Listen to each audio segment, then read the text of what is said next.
Hello, everyone. Welcome to another edition of the What Goes on Tour vodcast, coming to you from London. We were hoping to shoot this episode out in Hyde Park, which is behind us, but unfortunately, the weather hasn't played ball. So we're inside the hotel and hopefully getting a little bit of a view of the London skyline in the background.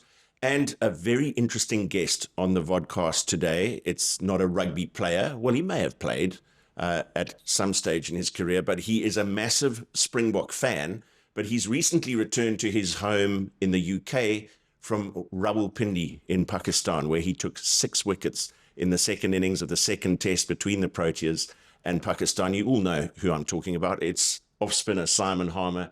Harms, thanks for coming on to the vodcast. Fresh off a tour to Pakistan, where you had amazing success. We're going to get into the rugby in a minute because there's a very good reason why we're going to talk about the Japan game as well, which we'll reveal later in the vodcast. But take us back to that second test in Pakistan and your best haul in test cricket. Yeah, thank you very much for having me. It's been a whirlwind, I think, being involved again, traveling to Pakistan.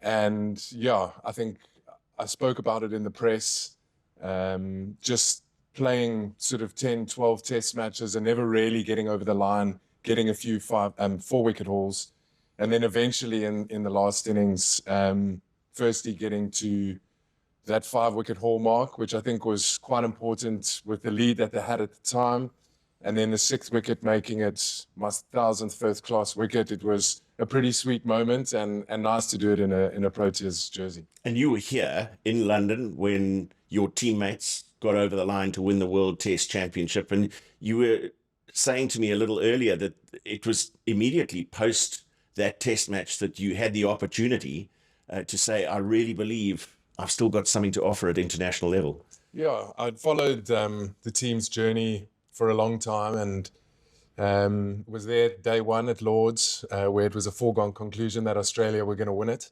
And to see the resilience showed, the way that Aiden batted in that second innings to get us over the line, the way Lungi bowled in the second innings. And then, yeah, I met up with the boys a couple of days after that, probably still a bit jaded, and had a few beers. And Temba walked into the pub we were in. I think he was on Inside Edge the other day and sort of explained the story. But yeah, we had a couple of beers and I just said to him, like, I'm coming back to play for the Titans. I'm still very keen to play for South Africa and I think I can still add value. And he was keen, but just said, please do me a favor and send Shukri a message. So got hold of Shukri. And yeah, the rest is history. So you got them on a slightly weak moment. Yeah, I think Temba handled it quite well on Inside Edge. But yeah, we were quite well marinated by that stage.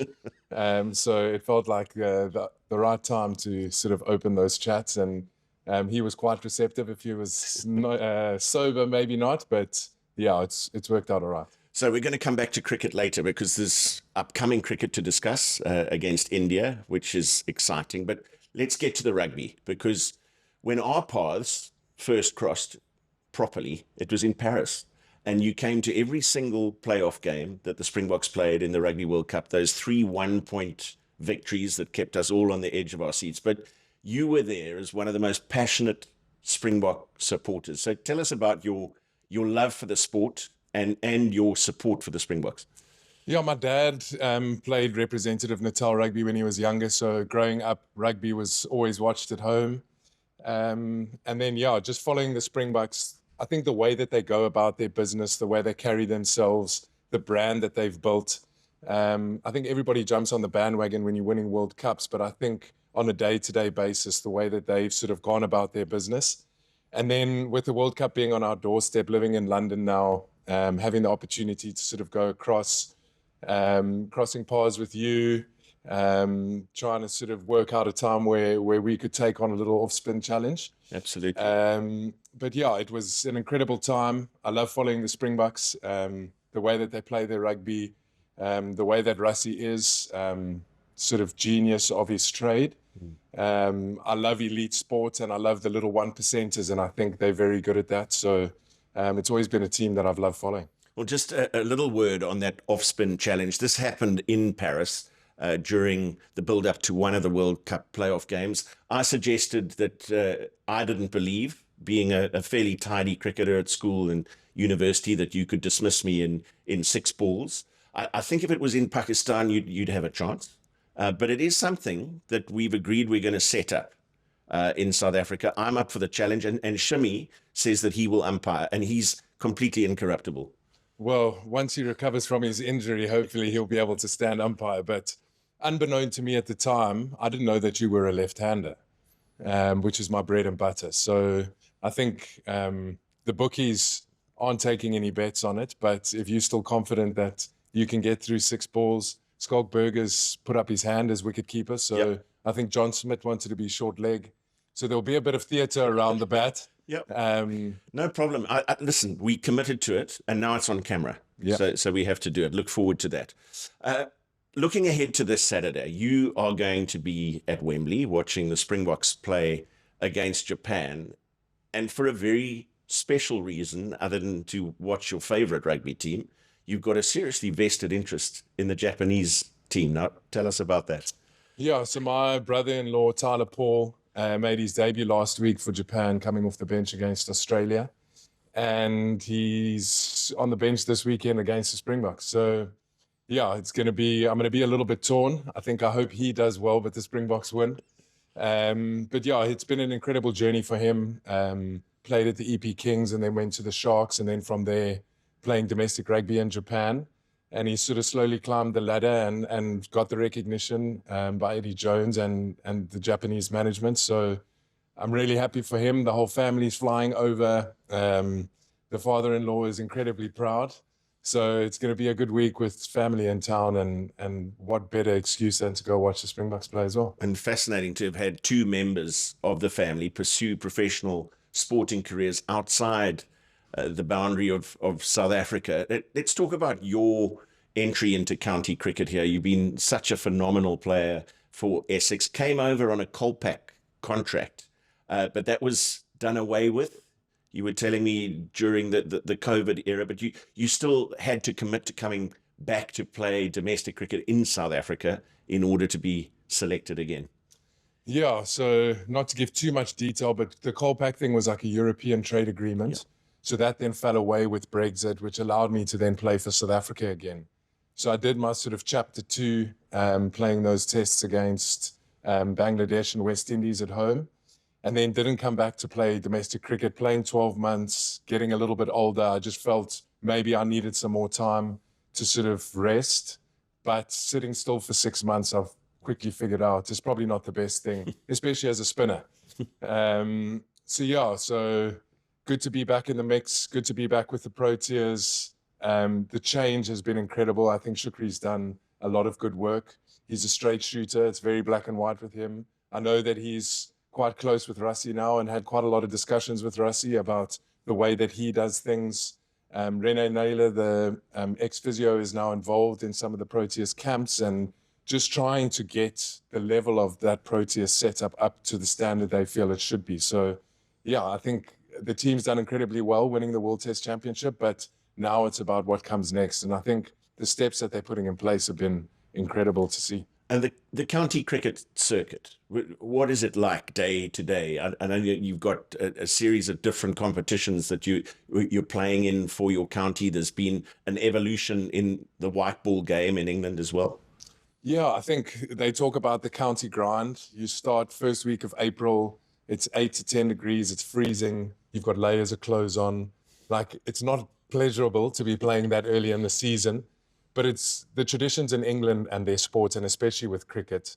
I mean, you're getting thousands of people in to watch 4-day games. I know when I was playing for the Warriors back home, you might have a man and his dog coming to watch some 4-day cricket. So that side of it is really good.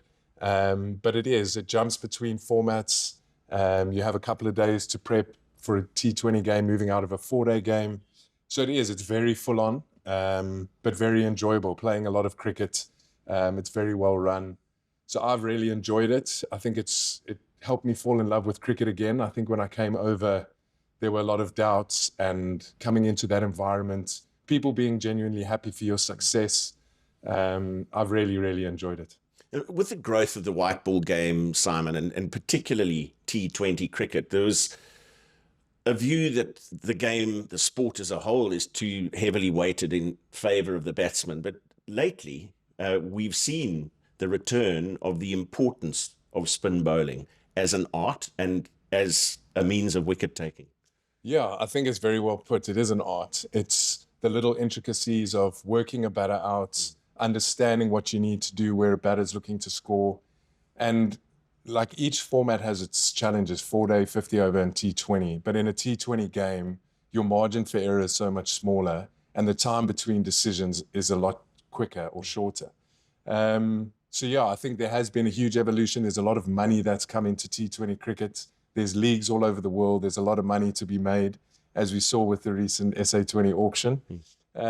So yeah, it's an exciting time for young cricketers, but I still do think there's a space for Test cricket and the purists, and hopefully the ICC is going to carry on with that. And talking about the art, you had to make some pretty serious adjustments. It's not common for a spinner to bowl with a new ball. But given the conditions, given the state of the pitch in that second test in Rawalpindi, you had to take a new ball. How difficult is that? And what sort of adjustments do you have to make to get the results that you want? Yeah, I think the biggest issue is control. The lacquer on the ball makes it quite slippery. So finding ways, luckily KG bowled the first over, so it was at least 6 balls old. But again, it's working out like what pace is working on this wicket, what are the batters looking to do. One of the lefties, Imam al-Haq, he ran at us. Every time a bowler would come up, he ran at the first ball. So in the second innings of the first test, I took a gamble and threw it a bit wider, and he ran past it and got out stumped. So I knew that he would stay in his crease for a bit longer, which would then allow me to sort of work things out, find the pace, find the line. And especially with the new ball, some balls won't turn, even though you sort of bowl them to turn. So you do have this sort of an advantage bowling with the newer ball, more bounce, especially on those low, slow wickets in Pakistan. I know there's huge disappointment from South African cricket fans that as World Test champions, we don't get to play Test cricket in South Africa this summer. What that has meant is that the beginning of the SA20 has been brought forward, and that's going to be happening on Boxing Day. Just your thoughts on having been involved in the first 3 seasons of SA20. It's been an exciting development for South African cricket. Absolutely. I think the opportunities that it's given South African cricketers, what Graham Smith has done. I remember us playing a test at the Oval in August, and he started the first edition of the SA20 in that January. So in a short space of time, he put together an incredible product. And it's about that opportunity. The SA20 is now a stepping stone into the IPL. Whereas before, if you did well domestically in South Africa, you would then get picked up in leagues around the world and then potentially get into IPL. And I think the standard of cricket, getting some of the world's best cricketers into South Africa, not only for the crowds, but the players as well, sitting in a dressing room with the likes of Joe Root for the guys at Pole last year and being able to pick his brain about how he goes about his business. There's a guy who's sort of labeled a test cricketer, and if you look at the way that he played last year for Pole, he was incredible. So yeah, I think it's an incredible product, and I was very lucky to be involved in the first 3 editions and won it with the Sunrisers in 2024. So yeah, I've really enjoyed my time.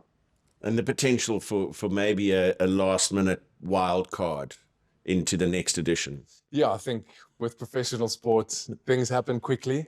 So I'm a big optimist, and I'm sure something will happen between now and Boxing Day. So hopefully you'll see me sometime soon. But before that, there's some very important Test cricket that's going to take place. We've just seen the announcement of the squad to play against India. You're going to be involved in that series as well. You must be brimming with confidence. Is that fair, given your performance in Pakistan?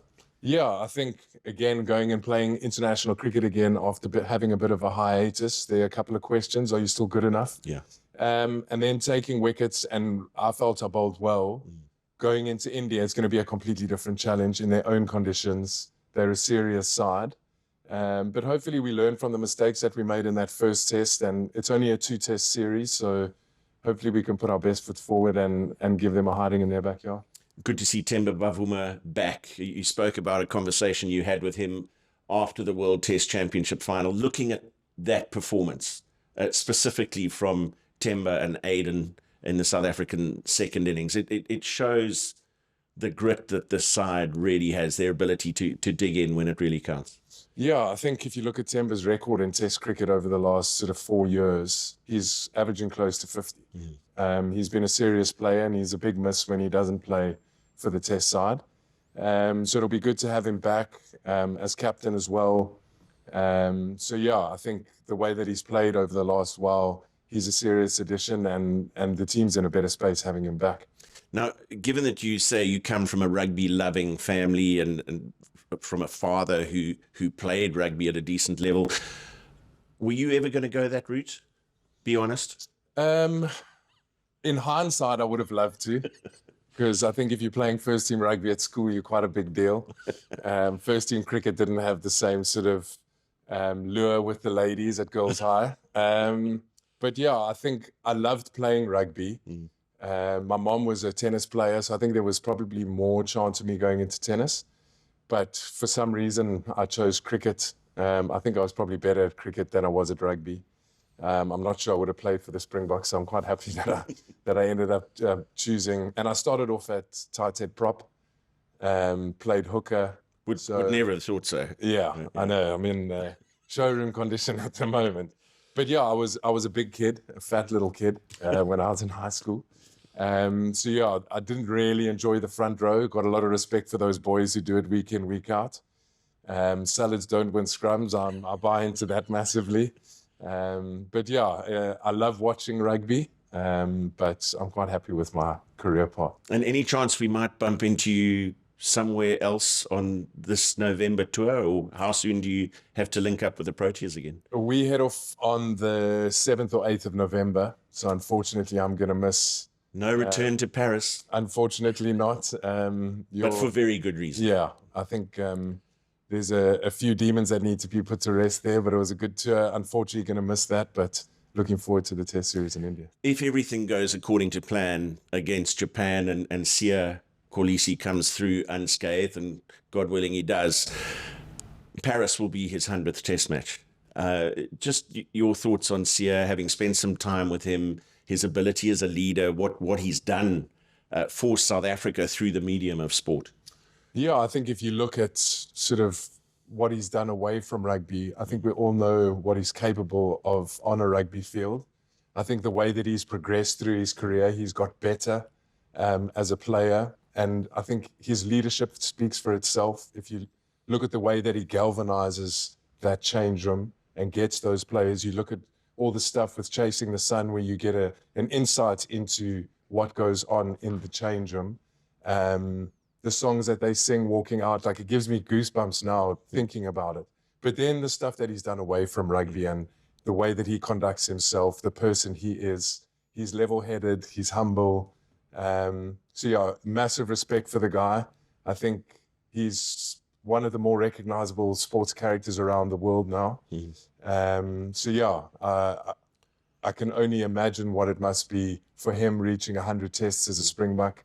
He joins an elite group of players, but fully deserved. I think he deserves all the adulation that he's going to get in the build-up to Paris. And a number of senior Springboks trying to get to Australia 2027 to potentially become the first team to win 3 World Cups in a row. What's left in the Simon Harmer cricket career?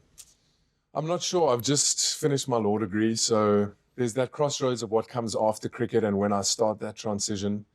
I've always been a believer of that. I want to look back on my career and say that I made the most of my talent. So I'm not in a rush to hang the boots up, but I've definitely got a few more years in me at Essex and hopefully a few more tests with South Africa if I'm good enough. Well, many congratulations on the 6-fer against Pakistan. We wish you all the very best for the series against India. And of course, enjoy the game on Saturday, South Africa against Japan. Thanks for your time, Simon. Thanks, Matt. Thanks. Great to have Simon Harmer on the What Goes on Tour vodcast. Thank you for all your comments on our vodcast that we've been putting out throughout the course of the Rugby Championship. We are, of course, on tour with the Springboks as they play Japan, France, Italy, Ireland, and finally Wales on the 29th of November. We'll be bringing you vodcasts from all of those games, and then in the immediate aftermath of those matches from the stadiums in which they've played. Thanks for your comments. Enjoy the vodcast. We'll see you next time.